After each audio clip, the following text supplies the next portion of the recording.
জয় গুরু। আজকে আমার একটা কথা মনে পড়লো। দরবেশ ফকির, যাকে জগতের মানুষ আত্মার বিজ্ঞানী বলে, কিছু কিছু মানুষ বাউল সম্রাট বলে,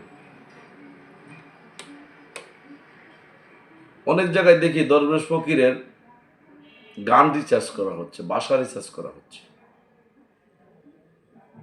তিনি জবান মোবারকে একটি কথা বলছিলেন, যিনি মুর্শিদ তিনি রসুল, খুদা ও সে হয়। এই কথা লালন কয় না, আল্লাহর কোরআনে কয়। তো যিনি মুর্শিদ তিনি রসুল কি করে হয়? বর্তমান প্রেক্ষাপটের আলেম ওলামা তাদের কাছে জিজ্ঞাসা করেছিল। তারা সেদিন বলেছিল, না, নবী মোহাম্মদ সাল্লাল্লাহু আলাইহি সাল্লাম তিনি নবীও ছিলেন, রসুলও ছিলেন। 1450 বছর আগে তিনি আগমন করলেন, 1450 বছর আগে বিদায় নিলেন। এখন কি করে রসুল হয়? লালন সেটা কি বলবো। কিন্তু লালন সাহেজি চমৎকার একটা কথা বলেছেন। বলছেন, আমি বলি না, আল্লাহর কোরআনে কয়। তো আমার এই এখান থেকে একটি কথা হলো, যিনি মুর্শিদ তিনি রসুল, সম্ভবত তিনি নবী না। তাহলে আমার একটু জানার দরকার, নবী রসুলের পার্থক্যটা কি? যার কাছে নতুন বার্তা আগমন করে, যিনি আল্লাহর প্রেরিত, যিনি আল্লাহ পাকের কোরআনের ভার বহন করে, তিনি নবী।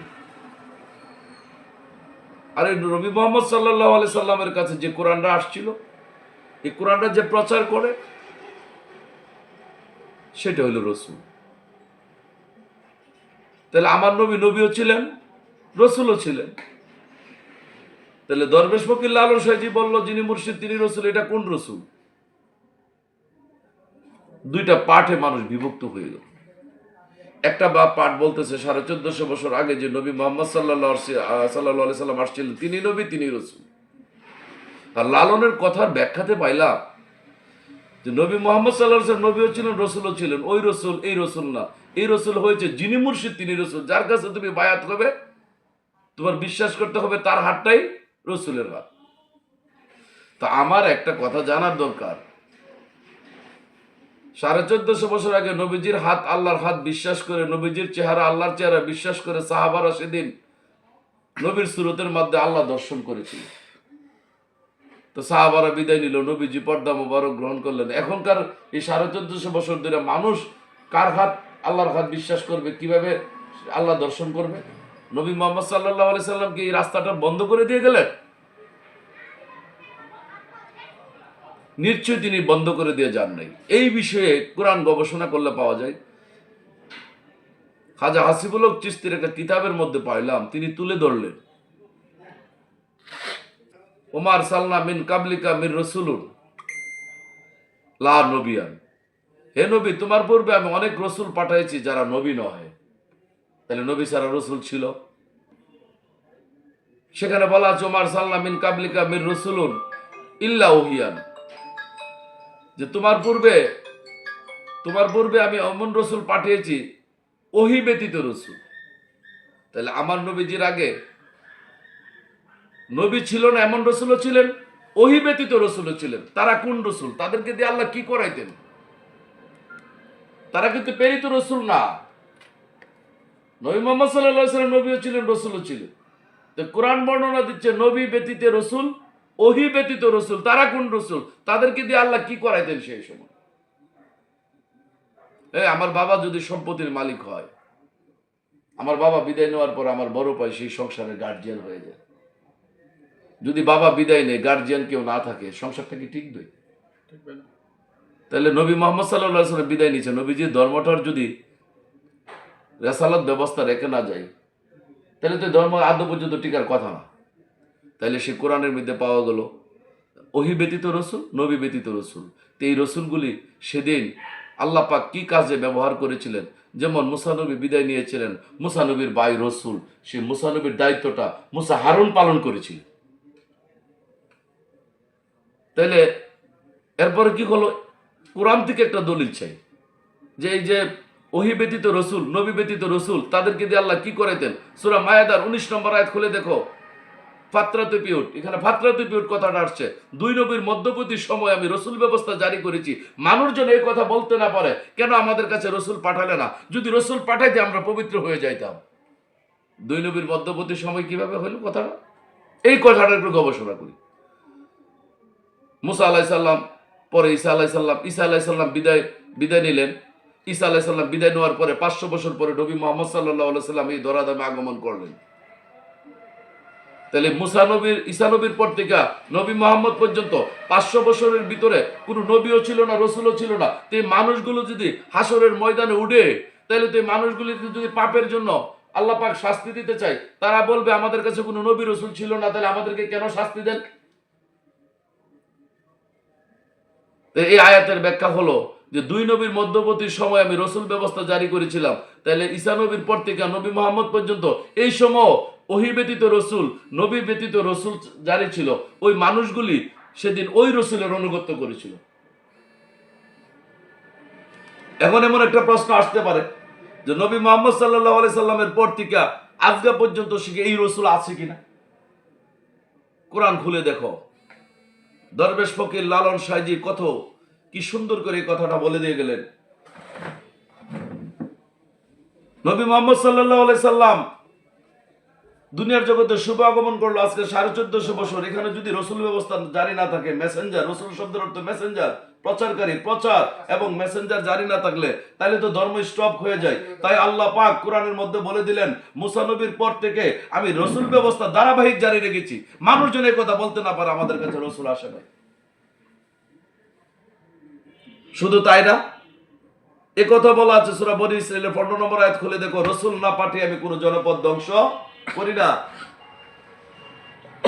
সূরা ইব্রাহিমের 4 নম্বর আয়াত, এমন কোনো ভাষা নাই, এমন কোনো কওম নাই, এমন কোনো জাত নাই, আমি ওই জায়গায় ভাষাভাষী করে রসুল প্রেরণ করি না। এখানে কিন্তু নবী বলা নাই। আমি আদৌ পর্যন্ত কোরআনের মধ্যে একটি আয়াত পাইলাম না হাতেমন রসুল, হাতেমন নবী আসছে। সূরা আহজাবের 40 খুলে দেখো, মাকানা মুহাম্মাদুন আবাদি মির্জা আলিকুম ওয়ালাকিন রাসূলুল্লাহি হাতামান নবীন। কেন হাতামান নবীন আসছে, নবীর কথা আসছে, নবী শেষ, ক্লোজ, সিলমোহর হয়ে গেছে, হাতেমন রসুল শব্দটা আসে। তাহলে রসুল সার্বজনীন, রসুল ব্যবস্থা সার্বজনীন। সূরা কাসাসের 47 নম্বর আয়াত খুলে দেখো, আমি ওইখানকার কেন্দ্রে রসুল প্রেরণ না করে কোনো জনপদ ধ্বংস করি না। মানুষ বলবে কেন আমাদের কাছে রসুল পাঠালে না, যদি রসুল পাঠাইতো তাহলে আমরা পবিত্র হয়ে যাইতাম। এ কথা বলার সুযোগ থাকবে না। সূরা জুমার 71 নম্বর আয়াত খুলে দেখো। সেদিন জালিম ব্যক্তিদেরকে হাসরের ময়দানে কাফেরেরা ধাক্কাইতে ধাক্কাইতে, সেদিন কারারক্ষীরা, জাহান্নামের কারারক্ষীরা কাফের ব্যক্তিদেরকে ধাক্কাইতে ধাক্কাইতে জাহান্নামের গেটে নিয়ে যাওয়া হবে। সেদিন জাহান্নামের গেট খুলে দেবে। সেদিন ওই জাহান্নামের গেটে থাকায় ফেরেশতারা সেদিন মানুষকে লক্ষ্য করে বলবে, হে মানুষ, তোমাদের কাছে রসুল থাকা অবস্থায় কি করে কাফের বলে? এখানে কিন্তু নবী শব্দ নাই। তোমাদের কাছে রসুল থাকা অবস্থায় কি করে কাফের বলে? তাহলে রসুল সার্বজনীন। নবী মুহাম্মদ সাল্লাল্লাহু আলাইহি সাল্লামের কাছে সরাসরি ফিজিক্যাল অবস্থায় দর্শন নিয়েছিল সাহাবারা। সেদিন রসুলের হাত আল্লাহর হাত বিশ্বাস করেছিল। সূরা ফাতির 10 নম্বর আয়াত।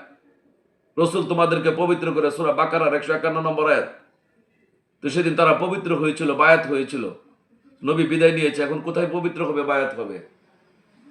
সেই ধারাবাহিকতা নবী মুহাম্মদ সাল্লাল্লাহু আলাইহি সাল্লাম রেখে গেলেন যে আমি যার মাওলা, আলী তার মাওলা। তোমরা যদি আমাকে পাইতে চাও, আলীর দরজায় কারা নাড়ো। আলী হয়ে গেলেন রসুল, আলী হয়ে গেলেন রেসালাত প্রাপ্ত। এই জন্য সূরা ইমরান 81 নম্বর আয়াতে আসছে, তো যে এক একজন নবী সাহায্য করবে এক একজন রসুলকে। সেদিন নবী মুহাম্মদ সাল্লাল্লাহু আলাইহি সাল্লাম নবীর চেয়ারে বসে মাওলা আলীকে রসুলের চেয়ারে বসে সেদিন সাহায্যটা করে গিয়েছিলেন, সাহায্য করে দিয়ে গেছিলেন। তাইলে মাওলা আলী হয়ে গেল রসুল। মাওলা আলী বিদায় নিল হাসান বসরি রসুল, হাসান বসরি বিদায় নিল আবুল ফজল রসুল। এভাবে আস্তে আস্তে উসমান হারুনি রসুল, উসমান হারুনি বিদায় নিল খাজা বাবা রসুল, খাজা বাবা বিদায় নিল হুসাইন মোহাম্মদ বক্তের কাকি রসুল, হুসাইন মোহাম্মদ বক্তের কাকি বিদায় নিল ফরিদউদ্দিন গঞ্জ শেখর রসুল। এইভাবে আস্তে আস্তে আস্তে আস্তে আমার দাদা গুরু হাজা নিজামুদ্দিন আউলিয়া রসুল, নিজামুদ্দিন আউলিয়া খেলাফত দিলেন আমার গুরু হাজা হাসিবুল হক চিশতিকে। তিনির কাছে আমি বায়াত হয়েছি, তিনি হয়েছে আমার সম্যক গুরু রসুল। আমি যখন তিনির কাছে বায়াত হয়েছি, তিনির হাত রসুলের হাত, রসুলের হাত হইলে আল্লাহর হাত, সেই আল্লাহর হাত বিশ্বাস করেছি।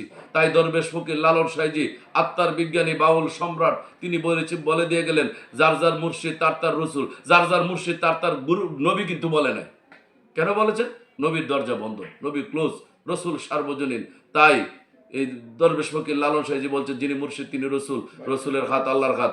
আজ আমি এই দেশবাসীর কাছে বলবো, তোমরা যারা বায়াত হচ্ছ গুরুর কাছে, যে গুরু রসুল বিশ্বাস করে না, ভক্ত গুরুকে রসুল বিশ্বাস করতে পারে না, এখানে ইবলিশ থেকে মুক্ত হওয়া যাবে না। তুমি যদি ওই গুরুর কাছে বায়াত হও, যেই গুরু রসুল বিশ্বাস করে এবং তুমিও রসুল বিশ্বাস করে, রসুলের হাত আল্লাহর হাত, রসুলের চেহারা আল্লাহর চেহারা, রসুলের ভিতরে আছে আল্লাহ, ওই রসুলকে কেবলা করে তুমি সেজদা দিয়ে ইবলিশ থেকে পবিত্র হয়ে যাও। কারণ ইবলিশ ওই রসুলের হাত আল্লাহর হাত বিশ্বাস করে না। তুমি ওই সেজদা দিয়ে হাসরের ময়দানে উঠো, তুমি হয়ে যাবে ইবলিশের শত্রু, আল্লাহর হবে আপন।